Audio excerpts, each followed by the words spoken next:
Doctor, I can't understand what's going on. I feel dizzy and, how do I say it? I'm tilting. It didn't happen overnight. Like I didn't wake up and couldn't stand straight. No, one day I felt that my axis had shifted. By one, in another day. It was 2 in, and once you won't believe it, it was 31.5. And that's alarming. What if I accidentally turned upside down and all my inhabitants fall off my surface? Ah, dear Earth, we ran some tests and are ready to explain an unfortunate combination of factors that has affected your access. The last one will perhaps be the most unexpected and upsetting. It all started back in March 2011, when a devastating magnitude 9 earthquake struck off the coast of Japan. It was so powerful that not only did it shift Earth's axis, but it also shortened the length of the day. This earthquake displaced our planet's axis by approximately 6.5 inches and may have moved Japan's main island by about 8 feet. Like other similarly massive earthquakes, it also altered Earth's rotation speed to make it easier. Let's compare it to a spinning ice skater. When a skater pulls their arms close to their body, they spin faster by concentrating their mass near the axis of rotation. Something similar happens during the most powerful earthquake. They shift Earth's mass closer to its rotational axis, causing it to spin faster and shortening the day length. The calculations showed that the Japanese earthquake sped up Earth's rotation by about 1.8 microc, which is about 1.8 millionth of a second. Not a big deal, but at the end of the day, every nanch counts for comparison. The infamous Indonesian earthquake shortened the length of a day by 2.68 microc. It struck on December 26, 2004 at 058 UTC. The epicenter lay off the western coast of northern Sumatra. Indonesia, this powerful undersea earthquake triggered devastating tsunamis that swept across the Indian Ocean, causing widespread destruction and immense loss of life in countries like Indonesia, Sri Lanka, India and Thailand. Even co-areas as far as East Africa had severe damage. The Earth's magnitude, initially recorded at 9.0 on the ROR scale, was later adjusted to between 9.1 and 9.3, making it the most powerful earthquake ever recorded in Asia. The Fed, that's when Earth's crust completely breaks and its parts slide past each other, lasted between 500 and 600 seconds. And it was the longest duration ever observed. The immense force of the quake caused the entire planet to vibrate by at least half an inch and triggered other earthquakes as far away as Alaska. All that immense energy the earthquake released caused subtle but quite measurable changes to Earth. The shift in mass slightly changed the planet's rotation. Shortening the day, it also caused a small wobble in Earth's axis from 1 to 2.4 in to toward 145 degrees east longitude. So when it comes to changes in Earth's rotation speed and axis, it's all about the redistribution of mass. This can happen naturally through disasters, but human activities can also trigger it. Take the Three Gorges Dam, for instance. This massive structure across the Yangtze River in China's Hub province may seem to be an engineering triumph, but it's pretty ambiguous. Finished in 2012. After nearly 20 years, this massive dam is 7,660 feet long and 607 feet high. And yes, it is so big that it can affect the way our planet spins. Its reservoir is capable of holding 9.5 cubic miles of water. Has enough mass to slightly alter the Earth's rotational inertia, slightly slowing the planet's rotation.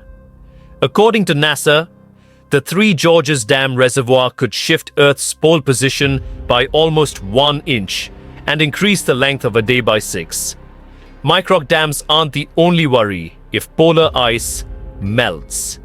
Water rushes into the oceans, hiking up sea levels, especially near the equator.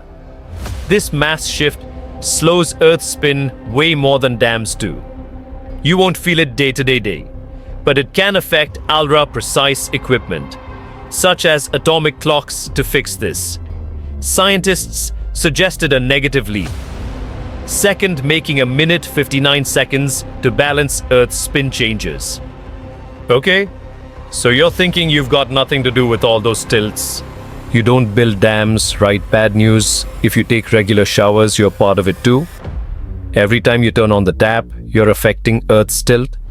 Just a tiny bit thing is our planet is always shifting and adapting.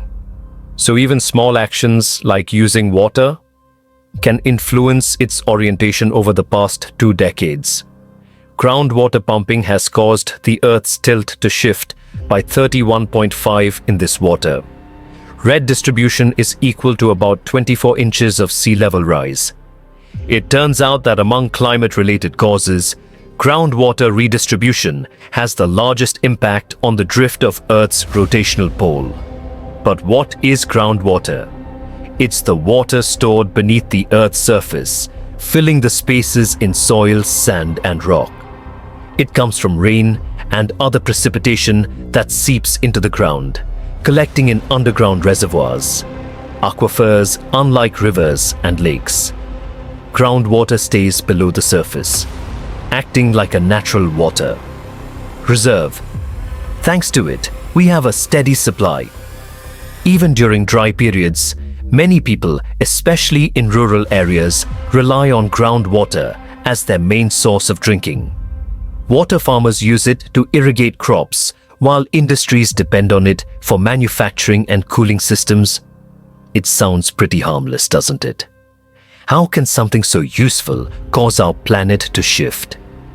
Well, a study covering data from 1993 to 2010 revealed that we've pumped about 2,150 gatons of groundwater in that time. And this large-scale water removal has shifted the Earth's tilt and rotation. After we use groundwater, much of it eventually flows into the oceans, contributing to rising sea levels. In areas like Western North America and Northwestern India, people use a lot of groundwater, and it may have a connection to these shifts. Yikes. Let's face it all. These findings are rather disturbing. But, understanding the impact of groundwater use is already a huge step in the right direction. Hey, I'm not done yet.